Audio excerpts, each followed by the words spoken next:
Once again, welcome to DHK. Today, we are going to learn how to structure German sentences with just what you have learned till L4. Make sure you are perfect till L4 before you start with L5. We will be covering some vocabulary first and then use it in the rest of the lesson. Second, to be able to create any sentence, you need to know the grammar. And finally, we will put everything together to form sensible statements and questions and understand a conversation with the help of it. Henceforth, we will learn some new vocabulary at the beginning of every lesson. Note that once a particular word has been covered in the vocabulary session of a lesson, you have to make a note of it in your book. Vocabulary will obviously be cumulative, so once you have learned a few new words at the start of a lesson, it is imperative that you know or remember all the vocabulary right from L1 to that particular lesson and not just that lesson. So before starting the next lesson, revise all the words from day 1. Basically, words that you learn today will be encountered in future lessons as well, but without any explanation. Make sure you are perfect with every single new word and are consistently maintaining a notebook for the course if you have not already done so. Let's start with the nouns. Der Mann, der Urlaub, die Hauptstadt, das Essen, Fußball, Deutschland, Spanien. Mann means man. Urlaub is holiday or vacation. Hauptstadt is the capital of a country or state. Essen means food or meal. Fußball is football, the sport. Since it is an uncountable noun, it does not have an article, just like in English. Note that the football, der Fußball, using which football, the sport, is played, is still a countable noun and it does possess an article, der, and only football as a sport does not. Deutschland is Germany and Spanien is Spain, and these two are obviously proper nouns. There is a demonstrative pronoun which is very commonly used in German. A demonstrative pronoun is a pronoun that points to specific things or entities. In English, some demonstrative pronouns are this, that, these, those, and so on. One of the German demonstrative pronouns is das. Das means this or that or it. The verbs linked to das use the same conjugation as rs. Basically, das is to be considered as a third-person singular pronoun. Do not confuse this das with the definite article das. Note that the article das will always be followed by a noun. The demonstrative pronoun das will never be followed by a noun. Rather, it is a pronoun which itself represents the noun. Adjectives are words that describe a noun or pronoun. Two types of adjectives we need to be able to differentiate between at this stage of our course are predicate adjectives and attributive adjectives. Predicate adjectives are adjectives that follow the linking verb is, am, or are. Attributive adjectives are those who are immediately followed by the noun that they describe. For example, consider the two sentences. A smart dog knows everything. The dog that knows everything is smart. Here, smart is the adjective in both sentences. However, in the first sentence it is followed immediately by the noun and is referred to as an attributive adjective, whereas in the second sentence, the adjective is placed after the verb is, but it describes the same noun, dog. This is identified to be a predicate adjective. Adjectives can be used as attributive or predicate depending on the context. We will cover only predicate adjectives for the next few lessons, so don't worry about using attributive ones for now. So we have schön, gut. Schön means beautiful and gut means good. Prepositions are words that help create a bridge or connection between two entities with respect to position, direction, and so on. Today we have 3 prepositions: aus, bei, and von. Note that all three have different meanings depending on different contexts. The meanings inside the brackets are some other meanings the words have, but in today's context we are going to use the following. Aus meaning from, by meaning for or at, von meaning of. Adverbs are words that give more meaning or depth to a verb and most often describe the time, place and manner of the occurrence of the verb. We have quite a few adverbs here today. Morgen, immer, zurück, gut, sehr. Morgen means tomorrow, immer means always, zurück means back or backwards, gut means well, sehr means very. Note that gut is both an adjective and an adverb. As an adjective it means good, and as an adverb it means well. Example, Tommy is a good man. Good is an adjective here, determining the nature of the man, the noun. Tommy cooks really well. Well is the adverb here that describes how he cooks, the verb. Also note that morgen and immer are words that describe the verb with respect to time and are thus referred to as adverbs of time, whereas zurück, gut and sehr are adverbs of manner.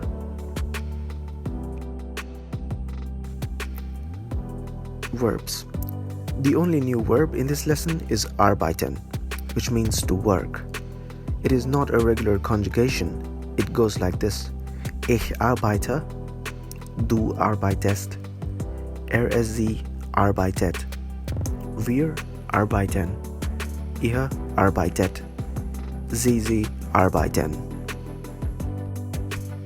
To be able to create a sentence, it is very important that you know how to structure it.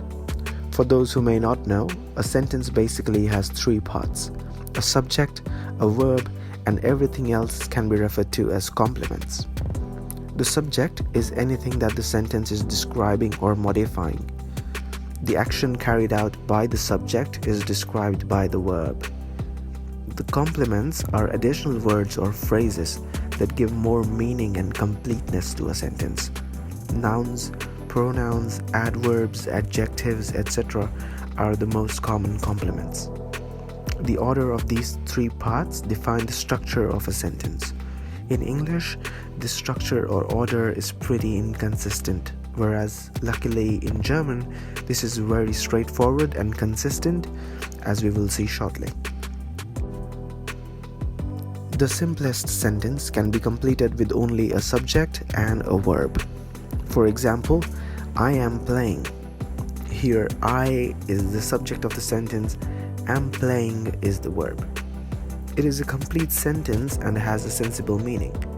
If I say I am playing football, the complement football is a noun and it is called the object since it is at the receiving end of the verb am playing. This complement adds more meaning and describes more of what it is that I'm actually playing, right? Coming to the inconsistent part, in the sentence I am playing football tomorrow, tomorrow is the adverb of time and is located at the end of the sentence. However, in the sentence I always play football very well, always is the adverb of time and very well is the adverb of manner. Here the adverb of time is at the second place after the subject and before the verb, but the adverb of manner is at the end of the sentence. There is no such fixed position for the same type of complement in English. That is the inconsistency in English I am talking about. Before I tell you about the German structure, you need to know what a tense is. The tense is an indication of the time of occurrence of the event in the sentence. There are three tenses: present tense, past tense, and future tense. Forget about past tense and future tense for now. We are only going to deal with present tense in A1 level. But note that present tense has many subtenses like simple present, continuous present, and so on. Very important to note, but a very good thing about German is that simple present and continuous present are exactly the same. Depending on the context, you can understand which one is being meant by the sentence.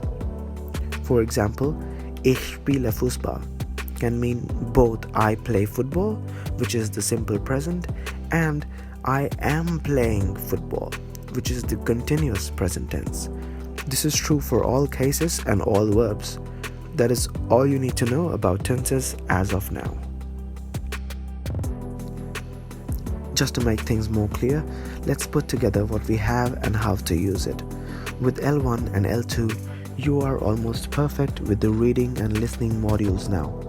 All you lack is vocabulary to actually understand what it is that you are reading or listening. The subject of a sentence will almost always be a noun or a subject pronoun.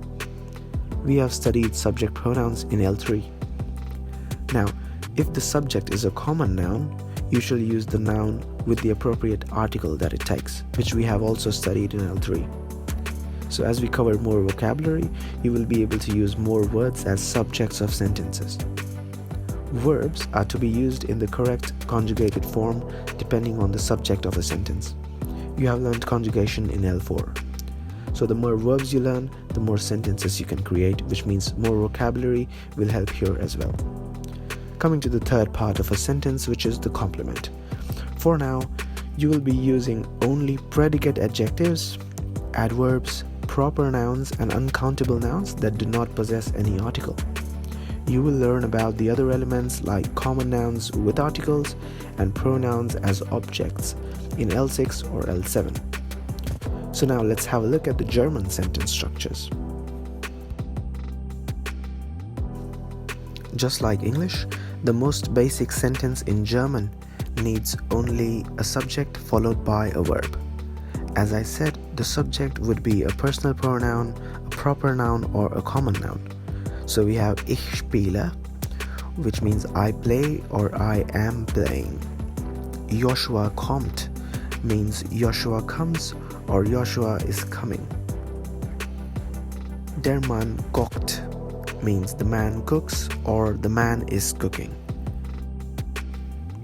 Coming to sentences using complements. So the first rule remains the same. The subject of the sentence will always be in the first place. The verb is always in the second place, right after the subject. The complement of the sentence will always be right after the verb in the third place.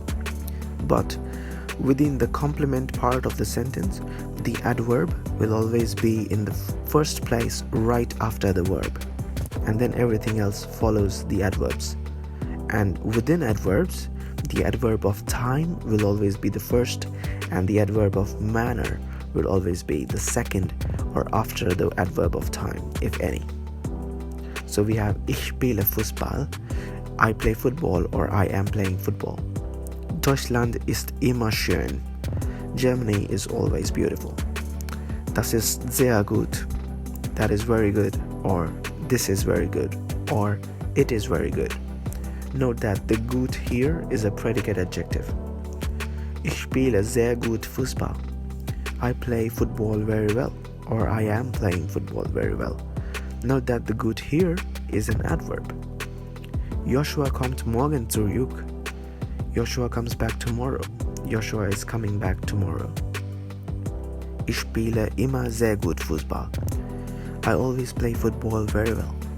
Or I am always playing football very well. Again, here the gut is an adverb. Coming to framing questions, which by the way is super easy. All you have to do is switch the position of the verb and the subject. So if you place your verb first and then your subject in the second place, you have created a question. The position of the complements remains unchanged. If it is a WH question, however, you need to add the question word at the beginning of the sentence before the verb. Questions that start directly with the verb without question words are usually the yes or no type of questions. Here are a few examples. Wer bist du? Meaning who are you? Wann kommt Joshua zurück? Meaning when is Joshua coming back, or when does Joshua come back? Was ist immer schön? Meaning what is always beautiful. Wie ist das? Meaning how is this? Wie spielst du Fußball? meaning how do you play football or how are you playing football. Spielst du immer sehr gut Fußball? Meaning do you always play football very well or are you always playing football very well? So if you wanted to convert the last question to a sentence, you just have to switch the verb and the subject. So if you said Du spielst immer sehr gut Fußball, then that would become a statement and not a question. When it comes to conversations, you don't just convert the question into a statement by switching positions, but you also have to use the appropriate subject and the conjugation. So the answer to the question Spielst du immer sehr gut Fußball would actually be Ja, ich spiele immer sehr gut Fußball. Ja means yes. So it means yes, I always play football very well. As I said, questions starting with verbs are expecting a yes or no in the answer. Moving on, now you know how sentences are structured, so let's look at some conversations. Spielst du Fußball? Ja, ich spiele Fußball. Do you play football? Yes, I play football. Hat Michael morgen Urlaub? Ja, hat morgen Urlaub. This question literally would be translated to asking, does Michael have a holiday tomorrow? But actually means, is Michael on leave tomorrow? Yeah, he has holiday tomorrow. Or yeah, he is on leave tomorrow. Wie kocht Tom Essen? Tom kocht immer sehr gut Essen. How does Tom cook food? Tom always cooks food very well. The next three conversations are very common. As I already mentioned, aus, bei, and von are used with different meanings depending on the context. It is best if you memorize the meanings these words have in the following three contexts. Woher kommt ihr? Wir kommen aus Deutschland. Where do you come from? We come from Germany. Wo arbeitet Julian? Julian arbeitet bei Mercedes. Where does Julian work? Julian works at Mercedes. Or Julian works for Mercedes. Was ist die Hauptstadt von Spanien? Madrid ist die Hauptstadt von Spanien. What is the capital of Spain? Madrid is the capital of Spain. Here, aus means from, bei means for or at, von means of. Again, these words may have different meanings in different contexts, but in these particular contexts, they will always have the same meaning. And with that, we will end today's lesson. Register for the course if you have not already, and those who have already registered, don't forget to give the test in the description of the video. Make sure you subscribe to the channel if you haven't already. Feel free to reach us with your doubts or questions anywhere you'd like. See you in the next lesson. Cheers.